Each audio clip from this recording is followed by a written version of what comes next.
حضور صلی اللہ علیہ وسلم نے ہمارے لیے آنے والے لوگوں کے لیے یہ بات بتا دی ہے، فرمایا کہ جو لوگوں کو اس لیے تلاوت سنائے کہ لوگ کہیں بہت اچھا قاری ہے، اس لیے تقریر کرے کہ لوگ کہیں بڑی سی تقریر کرتا ہے، اس کے دل میں یہ بات ہو، اس لیے خیرات کرے کہ لوگ کہیں بڑی خیرات کرتا ہے، اس لیے جہاد کے میدان میں جائے لوگ بڑا مجاہد ہے۔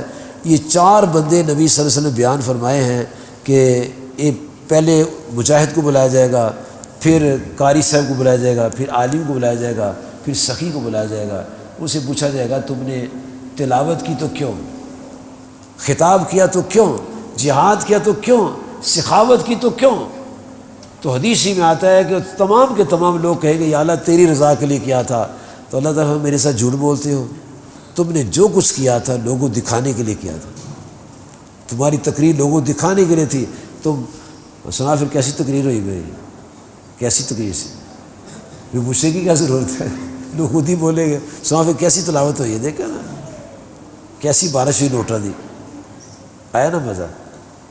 اور سخی سخاوت کرنے والا، تمام کے تمام جب یہ کہے گے یا اللہ تیرے لیے ہم نے سارا کچھ کیا، تو رب کائنات فرمائے گا نہیں، تم نے تو لوگوں سے واہ واہ کروانے کے لیے کیا تھا، وہ لوگوں نے واہ واہ کر دی ہے، اب حکم ہو گیا ان کو منہ کے بل گسیل کر دوزخ میں پھینک۔ تحسین الباری شرح بخاری میں لکھا ہوا ہے ایک شخص جس نے 70 حج کیے تھے، 70 دفعہ جہاد کیا تھا، جب وہ مرا تو اللہ پاک نے اسے پوچھا کیا کیا تو نے؟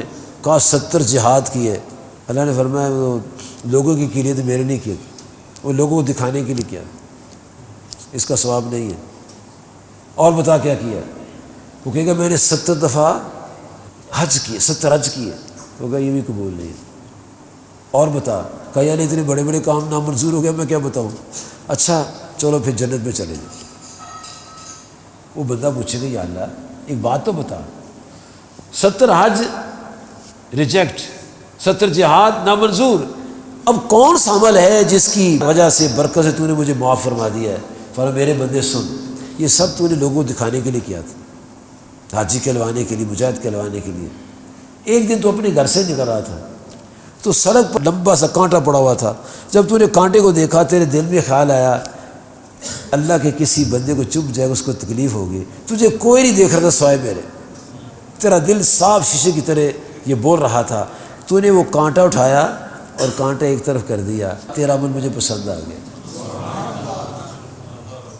اس سے پتہ چلا کہ اللہ تعالیٰ کو نہ تو پیسے ہیں، نہ زور خطابت ہے، نہ انداز تلاوت ہے، اور نہ ہی اللہ تعالیٰ کو تلوار کی جھنکار ہے، اس کو تو محبوب کی غلامی درکار ہے کہ غلامی کون میرے محبوب اکثر سے کرتا ہے، کیسے غلامی کرتا ہے جی۔